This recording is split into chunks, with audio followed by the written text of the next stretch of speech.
Colonel Sanjeev Kumar ji. मुझे प्रणाम। महाराज जी, जैसे कि हम शास्त्रों में पढ़ते हैं कि हमें किस्मत के हिसाब से सुख और दुख भोगना पड़ता है, तो क्या हम राधा जी का सिमरन करके दुखों को कम या उन्हें सहन करने की शक्ति जड़ बढ़ा से नष्ट कर सकते हैं, क्योंकि पाप ही तो हमें दुख देता है। और हमारा नाम जो भगवान नाम है, नाम संकीर्तनम यस्य सर्व पाप प्रणाशनम प्रणामो दुख शमनम तम नमामि हरिम परम। जिन भगवान को प्रणाम करके नाम जप करने से, नाम कीर्तन करने से सारे पाप नष्ट हो जाते हैं। स्वयं भगवान ने गीता जी में कहा, सर्वधर्मान परित्यज्य मामेकम शरणम ब्रज तो अहम त्वाम सर्व पापेभ्यो मोक्षयिष्यामि मा शुचा। यदि तुम मेरी शरण में आ जाते हो, सब धर्मों का त्याग करके एकमात्र केवल मेरी शरण लेते हो, मेरा भजन करते हो, तो मैं तुम्हें सब पापों से मुक्त कर दूंगा। तो जब सब पापों से मुक्त हो जाता है तभी तो परमानंद में डूबता है, तभी तो अचिंत्य आनंद में डूबता है, तभी तो नित्यानंद विज्ञानानंद घन परम सुख को प्राप्त होता है। नहीं तो कैसे प्राप्त हो पावे। तो हम नाम जप के बल से सर्व पापों को मिटाकर परम पद को प्राप्त कर सकते हैं। पर यह है कि अब जैसे हमारा 500 ग्राम पाप है और अभी हमारा जप हुआ है 50 ग्राम, तो हमें अनुभव में नहीं आएगा, क्योंकि 450 ग्राम वजन हमारा भी जुड़। अब हमारा जब 600 ग्राम होगा तब सब विध्वंस होकर परमानंद की अनुभूति हो जाएगी। इसलिए हमें नाम जप बढ़ाते रहना चाहिए। हमें ये नहीं देखना चाहिए कि अभी जो हम 1 साल से नाम जप कर रहे हैं वो कुछ लाभ दे रहा है कि नहीं, क्योंकि वो पहला काम अटैक करेगा आपके पापों के ऊपर। जो आपका नाम है वो पहला काम करेगा, आपको दुख देने वाले जो कर्म हैं उनको विध्वंस करेगा। अब आपका भजन बढ़ता चला जाए और वो सर्व रूप से विध्वंस हो जाए, तब आपको आनंद की प्राप्ति होगी। इसीलिए नाम परमानंदमय है, लेकिन प्रारंभ में किसी को परमानंद का अनुभव नहीं होता। जैसे मिश्री मीठी होती है, लेकिन किसी को पित्त रोग हो और मिश्री पवाई जाए तो कड़वी लगेगी, लेकिन वही मिश्री रोज पाता रहे तो पित्त का समन होकर वो मीठी लगने लगेगी। ऐसे ही भगवान का नाम जप या भजन बहुत मीठा अमृतमय है, परम सुखमय है, लेकिन हमें नहीं लगता, क्योंकि विषय रूपी पित्त बढ़ गया है, विषयों के प्रति राग और भोग की वृत्ति बढ़ गई है। अब हम नाम जप यही करते रहें तो जहाँ विषय राग नष्ट हुआ, पाप नष्ट हुआ, तो परमानंद पूरी मन राजा, पूरा हृदय परमानंद में भर जाएगा। तो परमानंद की प्राप्ति के लिए जहाँ किंचित भी दुख, अशांति, भय नहीं है, वो परम पद प्राप्त करने के लिए हमें निरंतर नाम जप करते रहना चाहिए। हमें परिणाम में रुकना नहीं चाहिए। हो सकता है आप बहुत सुंदर नाम जप कर रहे हो और आपको भोगने के लिए दुख मिल रहा है, क्योंकि पूर्व का पाप अटैक कर रहा है इस समय। तो हमको चुपचाप दुख भोगते हुए नाम जप नहीं छोड़ना चाहिए। तो नाम जप समस्त दुखों का नाश करके परम सुख की प्राप्ति करा देगा, परम शांति की प्राप्ति करा देगा। अनुपमा कुमारी जी, मधुबनी, बिहार से। राधे राधे महाराज जी। महाराज जी, दिव्य प्रेम के क्या रहस्य हैं? दिव्य प्रेम में डूबा व्यक्ति क्या ग्रस्त आश्रम पहली बात है कि प्रेम अनिर्वचनीयम स्वरूपम। वाणी की सामर्थ्य नहीं है कि प्रेम की बात को बताया जा सके। प्रेम स्वाद है, भजन का स्वाद है प्रेम। जैसे आपको गुलाब जामुन पवाया जाए और आपसे पूछा जाए कैसा, तो आप कहोगे मीठा। फिर हम प्रश्न करें कैसा मीठा, तो आप कहोगे बहुत अच्छा मीठा।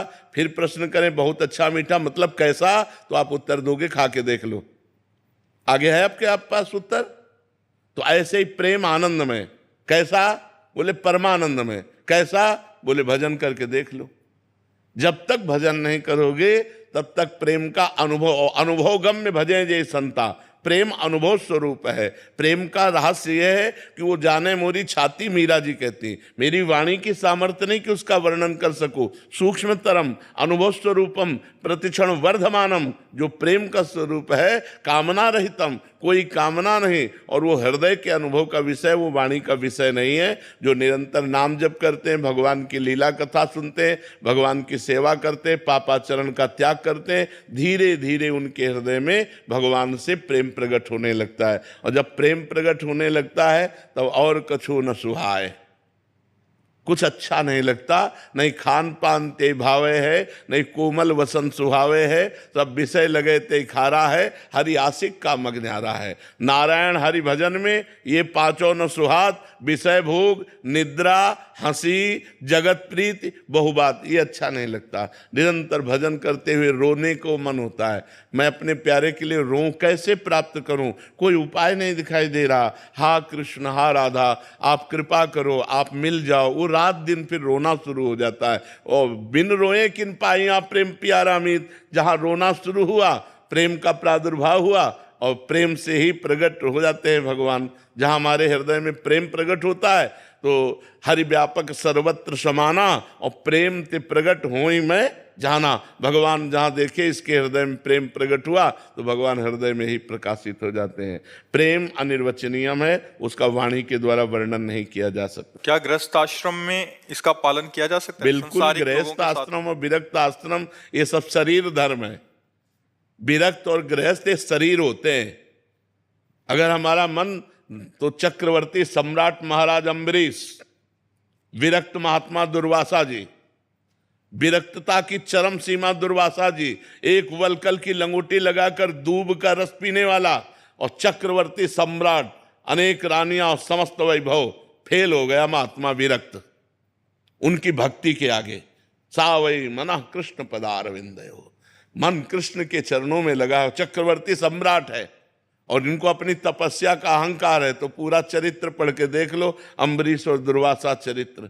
तो इसलिए ये भ्रम हटा दो कि हम गृहस्थ में हैं और हमसे भजन नहीं हो सकता, या हम भक्ति की ऊंचाई नहीं प्राप्त कर सकते, या जो महात्मा लोग गति प्राप्त करते वो हम नहीं प्राप्त कर सकते। नहीं, आप प्राप्त कर सकते हो, पर आप अपने धर्म के अनुसार चलो तब।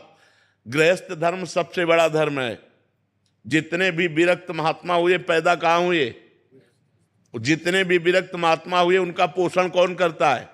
गृहस्थ आश्रम। आप वस्त्र देते हैं, आप भोजन देते हैं, आप फल देते हैं, जिनको खाकर हम भजन करते हैं, साधना करते हैं। हम पैदा हुए गृहस्थ में, हम पल रहे हैं गृहस्थों से और हम रह रहे हैं गृहस्थों के बीच में। तो ये मत मानो कि हम गृहस्थ हैं तो हमारा जीवन मतलब वो जैसा महात्मा लोगों का जीवन है वैसा नहीं। एक महात्मा मांग करके खाता है तुम्हारे घर से और तुम उसको खवा कर भजन करते हो, और वो तुमसे मांग के खा के भजन करता है। इसी में देख लो कौन श्रेष्ठ है। तुम उसको खवा करके भजन कर रहे हो, बस भजन की खास बात है।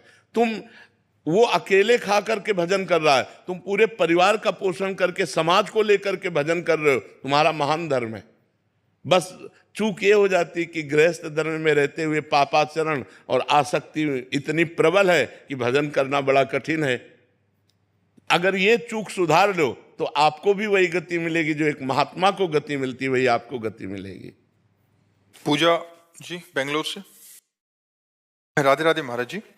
महाराज जी, आत्मा तो अमर होती है और मरने वालों का दुख नहीं करना चाहिए, लेकिन इस देह के दुख को कैसे दूर करें कि हमारे साथ जो माता पिता थे उनको इतना प्रेम करते थे। देखो, जब तक ज्ञान नहीं होगा तब तक मोह जो है ये पीसता रहता है, किसी को भी हो। मोह पास ऐसे फांसी की तरह है कि वो पूरे जीवन बर्बाद कर देती है। इसी मोह को जब तक नष्ट नहीं किया जाएगा तब तक भगवान की प्राप्ति नहीं होती। मोह गए बिनु राम पद होई न दृढ़ अनुराग, जननी जनक बंधु सुतदारा तनु धन धाम सुहृद परिवारा, सबकी ममता ताग बटोरी मम पद मनहि बांध बर डोरी। जब तक ज्ञान नहीं होगा और सबकी ममता भगवान के चरणों में समेट के नहीं लगेगी तब तक जीव को तो ये दुख होता ही रहेगा कि वो मरा, वो बिछो हुआ, वो जन्मा तो आनंदित हुआ, मरा तो दुखी हुआ। यही सुख दुख का पूरा चक्र चल रहा है जिसमें सब पिस रहे हैं। चलती चक्की देख के दिया कबीरा रोए और दो पाटन के बीच में साबित बचा न कोई। जो सुख दुख के पाटन है ना, द्वंद्व है ना, इसी में सब पिस रहा है। तो चलती चक्की देख के दिया कमाल ठठाए और रहा है सहारे कील के तो बाल न बाका जाए। जो चक्की पूरी सबको पीस डालती है लेकिन जो दाना सकिल के कील के सहारे हो गया उसका कुछ नहीं बिगड़ता। कील है भगवान।